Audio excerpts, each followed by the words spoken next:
নমস্কার বন্ধুরা, প্রেরণা বাংলা মোটিভেশন চ্যানেলের আজকের পর্বে সবাইকে আমন্ত্রণ। আপনাকে নিয়ে যতই হাসি ঠাট্টা উপহাস লোকে করুক না কেন, আপনার কিছুই হবে না।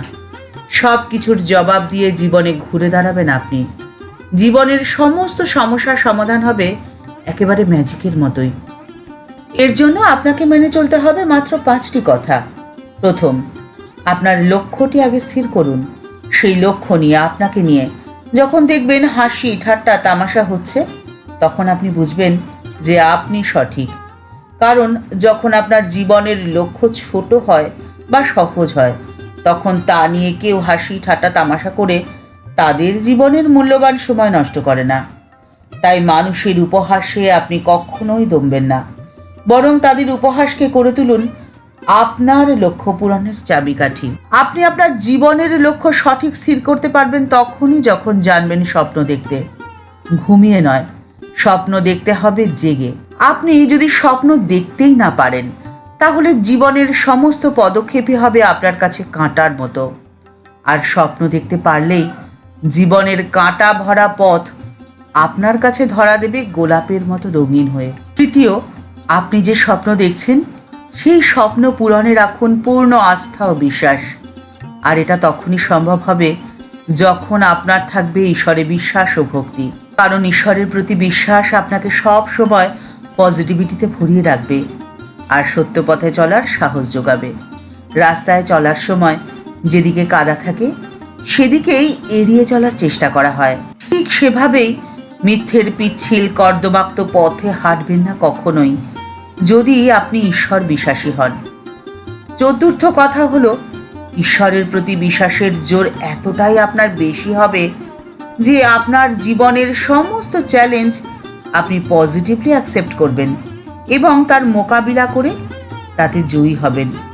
কারণ সত্যের পথ পিচ্ছিল কাদামাখা নয়, শুকনো খটখটে। আর সেই পথ দিয়ে যখন আপনি হাঁটবেন, আপনি পড়ে যেতে পারেন, হাত পা কেটে ছড়ে যেতে পারে, কিন্তু উঠে দাঁড়াতে পারবেন নিশ্চিন্তে, নির্ভয়ে।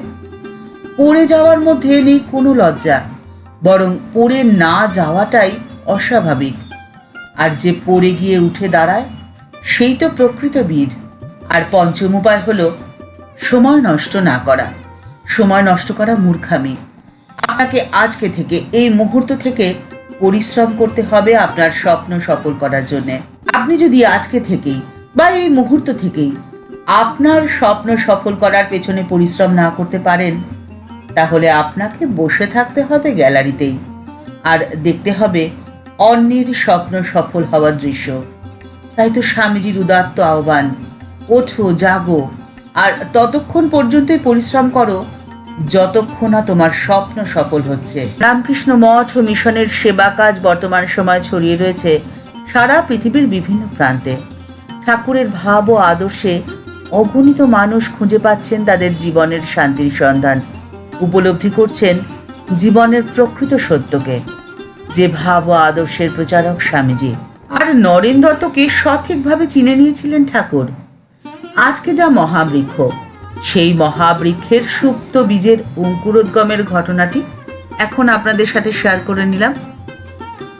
অবতার পুরুষেরা একা আসেন না, আসেন তাদের সহচরদের সাথে নিয়ে। ঠাকুর শ্রী রামকৃষ্ণ পরমহংসদেব বলছেন, রাখাল আসার কয়েকদিন আগে দেখছি যে মা জগদম্বা একটি বালককে এনে সহসা আমার কোলে বসিয়ে দিয়ে বলছেন, এই নাও, এটিই তোমার ছেলে। শুনে আতঙ্কে শিহরিত হয়ে উঠে মাকে বললাম, সে কি মা, আমার আবার ছেলে কি? তিনি তাতে হেসে বুঝিয়ে দিলেন, সাধারণ বা সাংসারিকভাবে ছেলে নয়, ত্যাগী মানসপুত্র। তখন আশ্বস্ত হলাম। আর ওই দর্শনের পরেই রাখাল এসে উপস্থিত হলো আমার কাছে। আর তখন বুঝলাম যে এ সেই বালক। রাখাল রাজা স্বামী ব্রহ্মানন্দ দক্ষিণেশ্বরে প্রথম আসার 3-4 মাস পরেই নরেন দত্ত বা স্বামীজি ঠাকুরের কাছে প্রথম এসেছিলেন। সময়টা 1288 বঙ্গাব্দের হেমন্তের শেষ ভাগ, ইংরাজি 1881 খ্রিস্টাব্দের নভেম্বর মাস হবে। তখন নরেন্দ্রনাথ দত্তের বয়স 18 বছর। ওই সালে তিনি কলকাতা বিশ্ববিদ্যালয়ের FA পরীক্ষা দেওয়ার জন্য প্রস্তুত হচ্ছিলেন। শ্রী শ্রী ঠাকুর রামকৃষ্ণ পরমহংসদেবের অন্যতম গৃহস্থ ভক্ত রামচন্দ্র দত্ত। তিনি নরেন্দ্রনাথের দূরসম্পর্কীয় আত্মীয় ছিলেন। ধর্মভাবের প্রেরণা থেকেই নরেন্দ্রনাথ বিয়ে করতে অনিচ্ছা প্রকাশ করায় তিনি একদিন তাকে বললেন, যদি ধর্ম লাভ করারই তোমার একান্ত ইচ্ছে, তাহলে ব্রাহ্ম সমাজ প্রভৃতি স্থানে না ঘুরে বেরিয়ে দক্ষিণেশ্বরে ঠাকুরের কাছে চলো। প্রতিবেশী সুরেন্দ্রনাথও তাকে ওই সময় একদিন তার সঙ্গে গাড়ি করে দক্ষিণেশ্বরে যাওয়ার নেমন্ত্রণ করলেন। নরেন্দ্রনাথ সেই প্রস্তাবে রাজি হয়ে গেল। তিনি 2-3 জন বন্ধুর সাথে সুরেন্দ্রনাথের সঙ্গে দক্ষিণেশ্বরে ঠাকুরের কাছে এসে উপস্থিত হলেন। নরেন্দ্রনাথকে দেখে ঠাকুরের সেদিনকে কি হয়েছিল সে কথা ঠাকুর নিজেই ভক্তদেরকে বলেছিলেন। ঠাকুর বলছেন, পশ্চিমের দরজা দিয়ে নরেন প্রথম দিন এই ঘরেই ঢুকেছিল। দেখলাম নিজের শরীরের দিকে কোনো লক্ষ্যই নেই, মাথার চুল বেশভূষার কোনো রকম পারিপাট্যই নেই, তার বাইরের কোনো কিছুই আঁটোসাঁটো নয়, সবই যেন তার আলগা, এবং চোখ দেখে মনে হলো যে তার মনের অনেকটা ভেতরের দিকে কে যেন জোর করে টেনে রেখেছে। মেঝেতে মাদুর পাতা ছিল, সেখানে বসতে বললাম। তাকে গান গাওয়ার কথা জিজ্ঞাসা করলাম। তখন জানলাম যে বাংলা গান সে 2-4টি মাত্র তখন শিখেছে, তাই গাইতে বললাম। তখন সে ব্রাহ্ম সমাজের একটা গান গাইল, মন চলো নিজ নিকেতনে। গানটি 16 আনা মন প্রাণ ঢেলে গাইল। তার গান শুনে নিজেকে আর সামলাতে পারলাম না, ভাবাবিষ্ট হয়ে পড়লাম।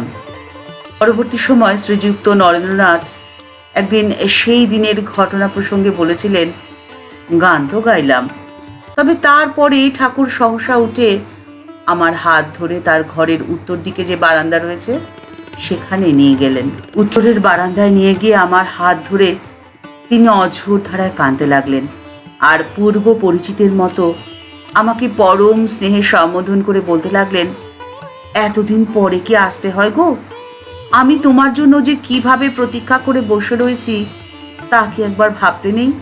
এই কথা বলে তিনি অঝোর ধারায় কাঁদছেন, আবার পরক্ষণেই আমার সামনে করজোড়ে দাঁড়িয়ে দেবতার মতো আমার প্রতি সম্মান প্রদর্শন করে বলতে লাগলেন,